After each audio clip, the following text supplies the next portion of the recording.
صلی علی سیدنا و مولانا محمد وعلی آل سیدنا و مولانا محمد وسلم صلاۃ و سلام علیک یا رسول اللہ صلی اللہ تعالی علیہ وسلم۔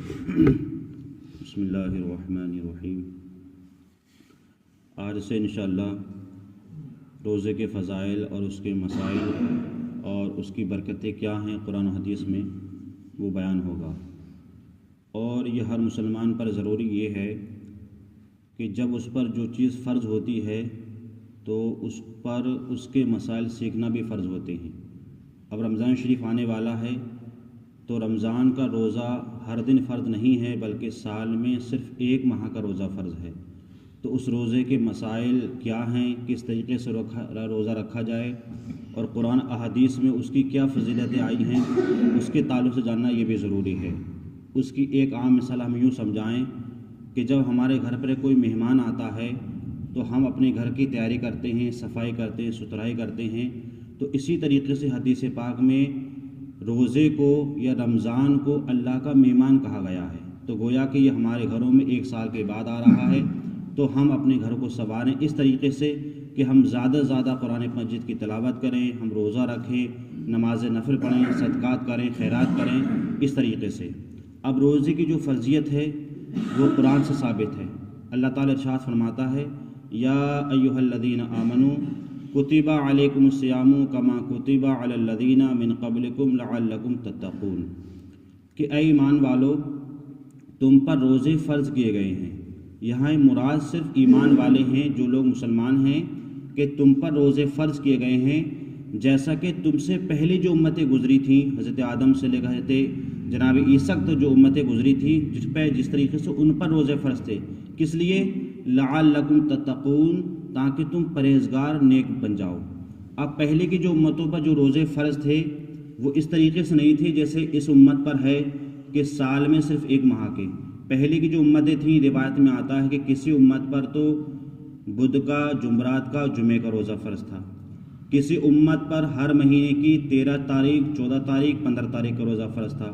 کسی امت پر سے جمعے کو روزہ فرض تھا۔ مطلب پہلے کی جو امتیں تھیں ان پر اس طریقے سے روزے فرض تھے، لیکن اس امت محمدیہ پر اللہ کا اتنا فضل و کرم ہے کہ اللہ تعالیٰ نے صرف ایک ماہ کے روزے کو فرض کیا گیا ہے۔ اب اس کی وجہ بھی کیا ہے، کیوں فرض کیا گیا؟ لعلکم تتقون، تاکہ تم پرہیزگار بن جاؤ۔ اور اس کی مثال موجود ہے، ہم دیکھتے ہیں کہ پوری سال ہماری مسجدیں خالی رہتی ہیں، لیکن الحمدللہ جیسی رمضان شریف کا پہلا روزہ ہوتا ہے ہماری مسجدیں بھر جاتی ہیں۔ وہ لوگ جو کبھی نماز نہیں پڑھتے تھے وہ بھی نماز پڑھتے ہیں، جو لوگ پوری سال میں کبھی قرآن مجید اٹھا کر نہیں دیکھتے تھے وہ قرآن مجید پڑھتے ہیں، جو لوگ کبھی تسبیح نہیں پڑھتے تھے وہ رمضان میں تسبیح پڑھتے ہیں، جو لوگ کبھی سحری کے وقت، فجر کے وقت اٹھتے نہیں تھے وہ بڑے اہتمام کے ساتھ اٹھتے بھی ہیں، سحری کھاتے ہیں۔ تو یہ کس لیے ہے؟ لعلکم تتقون، تاکہ تم کیا ہو جاؤ؟ پرہیزگار ہو جاؤ، نیک ہو جاؤ، متقی ہو جاؤ۔ کیوں؟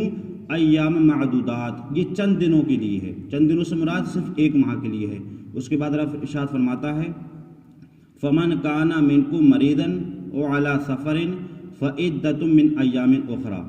اگر تم میں سے کوئی مریض ہو جائے ماہ رمضان کے اندر، اگر تم میں سے کوئی مریض ہو جائے، ایسا مریض ہو جائے کہ جو روزے کو نہ رکھ پائے، او علی سفر، یا کسی سفر پر ہو، اور یہاں سفر سے مراد سفر شرعی ہے، یہ نہیں کہ ہم ہلدوانی کچھا چلے جائیں۔ سفر سے مراد یہ ہے کہ اگر وہ انسان 92 کلومیٹر کا سفر کر رہا ہے اور اس سفر میں جو مشکلات ہیں، اب علماء نے اجازت دی ہے اگر چاہے وہ رکھ بھی سکتا ہے، چاہے تو وہ چھوڑ بھی سکتا ہے، لیکن پہلے کے جو سفر تھے بڑے مشکلات کے سفر تھے، گھوڑے کے سفر تھے، اونٹوں کے سفر تھے، دھوپ کی تپش ہوتی تھی، انتظام نہیں تھا، درخت وغیرہ نہیں تھے، تو اس لیے شریعت نے اجازت دی تھی کہ جو لوگ 92 کلومیٹر کی دور کا یا اس سے زیادہ کا اگر سفر کریں تو ان کے لیے اجازت ہے کہ ان دنوں کو وہ چن لے من ایام اخری، اور ان تمام دنوں کا جو روزہ انہوں نے چھوڑا ہے وہ بعد میں 11 مہینے میں کبھی بھی وہ رکھ سکتے ہیں۔ وہ قرآن فرماتا ہے فمن کان منکم مریضا، اگر تم مریض ہو جاؤ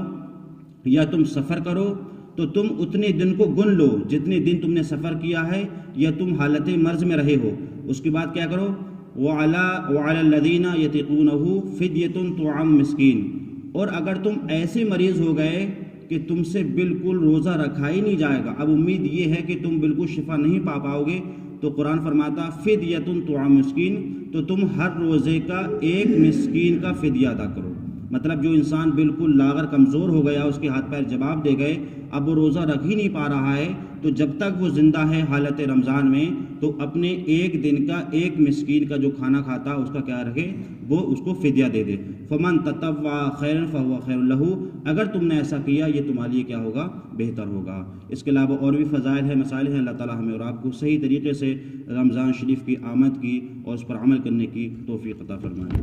اللہم صلی علی سیدنا